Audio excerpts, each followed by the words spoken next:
Alright guys, welcome back to Strong Successful Male. So for today, going to go to an article titled, "A Texas Court Denies Child Support Increase Despite Father's Tenfold Salary Increase." And a big shout out to Greg for sending me this article. And guys, this article is all about a guy in Texas, how his ex-wife they divorced 8 years ago, sued her ex-husband to try to get more and more child support money per month. Okay? Because at the time, they agreed upon that he'd pay her $1,000 a month for their 3 kids, and he'd cover all the kids' healthcare expenses. Healthcare, last time I checked, isn't cheap, and especially for 3 kids, as well as travel expenses and other miscellaneous things. Well, you're going to see, guys, that this guy, since they got divorced, his salary, his income, his yearly income went from like $100K a year to over $1 million a year. So she feels, hey, I should get more money out of this. But you're going to see, guys, that her lifestyle has gone through the roof. So because her lifestyle has gone through the roof, and she's with another guy, I might add, she feels she should get more money because he's making more money. Bullshit. And for once, you're going to see, guys, this guy's going to come out on top. But I don't want to reveal too much, and you're going to see as I get into this all the details here.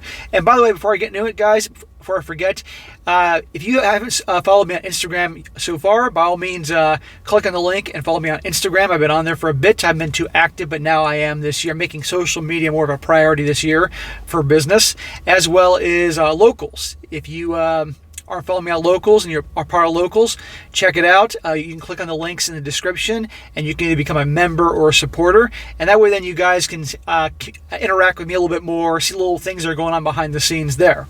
Okay? Again, as well as Instagram, making more of a, working more towards the Locals and social media now in 2022. But anyhow, on with the article. So it starts off saying, in some Texas custody cases, parents may agree to support an order that differs from the child support guidelines. A Texas appeals court recently considered what evidence was necessary to support a modification when the father's income had increased significantly since the agreed order. The trial court issued an agreed order in 2013 following a mediated settlement agreement between the parties. The parties agreed the father's child support would be $1,000 per month because he would pay all the travel costs when the mother moved to Virginia, which he did shortly after the agreement. And it's not mentioning here, guys, but also he's been paying the health insurance for all 3 kids this whole time. That's a lot of money. In 2017, the mother sought an increase in child support by filing a modification suit. Since the original agreed order, the father's income had increased dramatically. The trial court ordered an increased monthly payment, but the appeals court reversed the order and remanded for a new trial, finding insufficient evidence supporting the amount ordered. At the new trial, the father stipulated there was a material and substantial change because of his income increase. He argued, however, that the change did not warrant a modification. The stepfather, the mother's new husband, prepared expense spreadsheets and testified they included 3/5 of most of his and the mother's household expenses. Now listen to this. Because the children make up 3/5 of the household. Based on his calculations, the expenses attributable to the children were more than $13,000 per month. They're claiming that they need $13,000 a month to take care of those kids. 3 kids.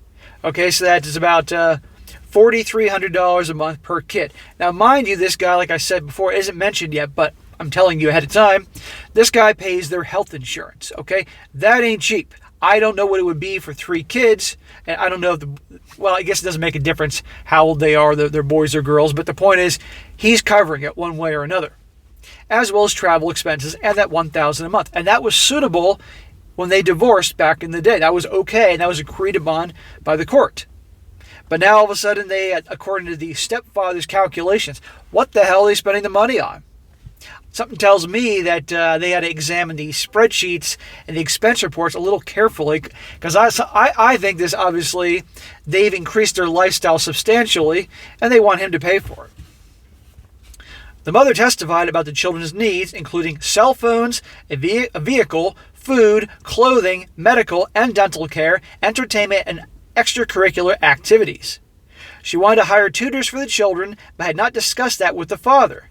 She said that she wanted the father to pay for cell phones for each child, a rental car when they traveled to meet with a coach, certain purchases certain purchases. You want to be a little more specific, Mom? And part of the expenses relate to pest control and the family dog. It's not his dog, and pest control? She also testified that she did not want to have to consult with the father regarding such purchases and expenses, but simply wanted him to pay for them. And I want to point out, guys, that she isn't exactly in the poorhouse. She makes good money, too. In fact, you're going to see here, she makes about $250,000 a year.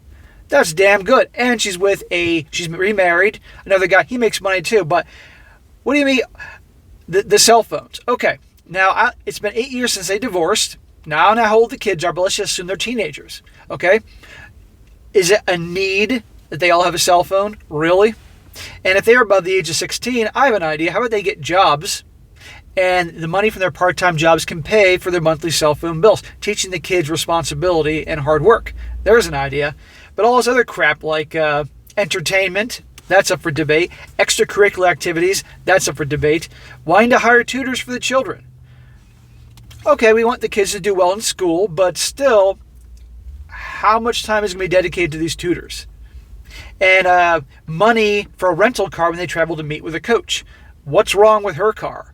Why do they need to get a rental car? You see what I'm talking about here? And I'm sure there's plenty of other things that are just left under miscellaneous that are probably trips for mom to the spa and amongst many other things. Bullshit. The father testified his income increased from about 85 to 110 grand per year to over $100,000 a month. He testified the mother's income had also increased about 150% to around $250,000 per year. The father testified he paid the travel expenses related to his time with the children and the children's health insurance. So you put together the kids' health insurance bills every month, that's a pretty high number. Now, I don't know, it doesn't explain here what he did, how his income went through the roof. Again, I'm speculating. Maybe he started his own business, and in a short period of time, he's had incredible success to that. Or maybe at the time he was had a certain job in a company. I mean, it said in the beginning he was making like 85 to 110 a year, which isn't bad for 2013.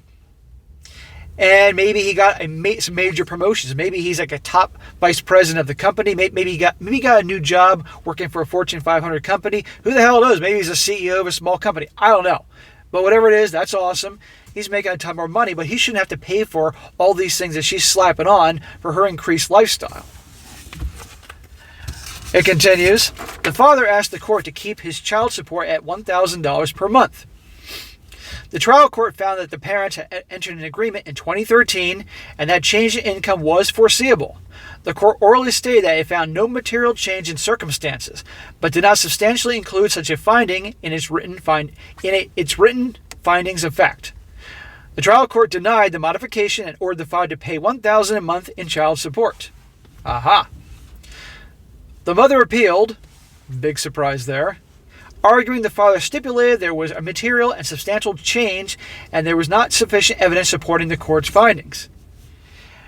It said here that this started in 2017, and this article is just recent, in 2022. Actually, no, it's either 2021, 2022. I forget. I looked it over real quick, but it's one of those things. But nevertheless, this went on for years, and I'm sure she fought tooth and nail. But again, back to the whole thing where, according to their calculations, to have all the kids, it's cost them $13,500 a month for the 3 kids. Again, what the hell are you spending on that? It's just total bullshit. And again, the court agreed to the early on in 2013 to the $1,000 per month plus him providing the health care. So, hey, if the court said that worked in 2013, then hey, tough shit. And again, she's making $250K a year, not exactly a small number. And she's also married. It doesn't mention how much the stepfather makes. In her appeal, the mother pointed to the court's comment that there was no material change in circumstances. An appeals court cannot, however, consider the court's oral comments at the end of the trial as a substitute for written findings of fact and conclusions of law.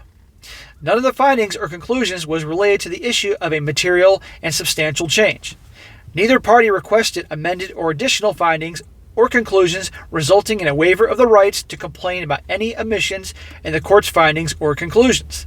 The mother could not therefore complain about a lack of finding related to a material and substantial change in circumstances. This article is obviously written by an attorney or somebody with a law background. The mother also argued that there was not legally and factually sufficient evidence supporting the trial court's best interest finding. A court has discretion to modify the amount of child support if it finds there's been a material and substantial change. A court may not order child support in an amount greater than 100% of the child's proven needs. Again, needs. There's a big difference between needs and wants. Okay? It can be debated and argued about whether people need, a teenager or a kid needs a cell phone. Okay, that can be debated. But in my opinion, again, if they're teenagers and they are old enough to have jobs, they had to pay for that. Teaching the kid personal responsibility. That's why I think, like when I turned 16 and got my first job at Domino's Pizza, which I was very proud of because it was my first job, and I had I was using the car, I had to spend my own money on gas and my own money on insurance. My parents would let me use their extra car, but I had to pay my own insurance and gas, amongst other things, once I was old enough to start working. And it taught me personal responsibility. And that's a big mistake a lot of parents I've noticed nowadays do, is they don't have their kids this is before COVID, of course, they don't have their kids have jobs in high school, let alone pay for anything, because they think, they're only going to be teenagers one time, let them have fun, let them be free. Bullshit. Those are the years you're teaching important life lessons. That's why I urge all you guys, I know under the circumstances in this COVID era when, it's different circumstances, but when that ends, to have jobs, if you are in college or still in high school, that you can learn personal responsibility. You make your own money, you pay for some things, appreciate the value of that, because a lot of kids don't work. And the parents think that's a good idea. It's a big mistake. I had a buddy growing up in high school. All my friends worked. We all had jobs. Okay, we all worked full-time in the summer times and part-time during the school year. One friend didn't. He was an only child. His parents wanted him to have a good time in high school. Well, he was a spoiled brat. And guess what? He never had any money because he could never do anything. And he had a very entitled attitude. And we stopped being friends once I graduated high school because I got tired of his shit. Because the rest of us were up here in terms of maturity level, and he was down there. It was one thing when we were all, early high school, but eventually it's like, dude, grow up. And he was so entitled. And the parents made that mistake. And it was really his mother that pushed that. But anyhow, I'm going on here but about the whole working thing, but you get my point. Anyhow, it goes on. The mother argued that the father made more than $1 million per year, and a reasonable person could not conclude that $1,000 per month for 3 children was in their best interest. Well, a reasonable person could conclude that you don't need $13,500 a month for to take care of your 3 kids. Get the hell out of here. But But notice earlier I mentioned taking care of the family dog and pest control and stuff like that. How's that his responsibility? You're a new household. Maybe that was his dog before it isn't mentioned, but even still, he didn't get the dog. He didn't get to spend time with the dog, and pest control in the house. That's your house. You can be responsible for that. I'm willing to bet you that she got this big giant house in this expensive area, and probably the kids are going maybe to private school or something, and now she wants more money, when before they didn't have those expenses. You see what I'm talking about here? Anyhow, the father argued that the parties had an agreement and that he paid health insurance expenses, travel expenses, certain other expenses directly. He also argued the mother wanted him to pay the expenses without consulting with him regarding them. Yeah. Just, hey, hand me a check. No. I want to know what these expenses are. It says here, the appeals court affirms the trial court's ruling. In its findings, the trial court stated the 2013 agreement was the reason the child support varied from the guidelines. The court also found the father had continued to operate under that agreement and that revoking the agreement was not in the child's best interest. Aha.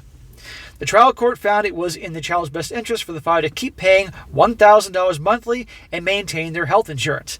Yeah, because the trial court obviously realized that, hey, guess what? The cost for the health insurance is pretty damn expensive. So you're getting something out of this big time, lady. The reason the father paid less than the guideline amount had not changed. He continued to pay the travel costs. The appeals court noted presented similar evidence to what she presented in the first trial. She basically asked for 3/5 of the household expenses. The appeals court pointed out that the expenses are not the same thing as proven needs. Again, emphasizing needs, not wants. The mother's concluding statement that restated the spreadsheet's contents was not sufficient to prove the children's needs in support of increased child support. In other words, they weren't buying that bullshit. I mean, I gotta be honest, I'm curious. I'd love to see what was written on that spreadsheet. Both the trial court and appeals court noted many of the increased expenses were related to the changes in the mother's lifestyle after her marriage. Translation, she got with a new guy, started really living the life, and therefore, well, hey, I'm living the life here. I obviously have a more expensive lifestyle, so my ex-husband, because he's making more money now, he should pay for it. Bullshit. The appeals court found no abuse of discretion and affirmed the denial of the mother's requested modification. Yes. This case shows that an increase in income, even when significant, is not necessarily enough to justify a child support increase. A request for an increase in child support should include a clear evidence of the children's proven needs. Again, back to the needs, not wants. How that evidence is presented can also influence the court. So there you go, guys. A nice happy ending here. It is extremely rare do you hear a situation where when it comes to the family courts or whatever this particular court may be, the guy actually walks away on top, okay? And again, it's not like he's paying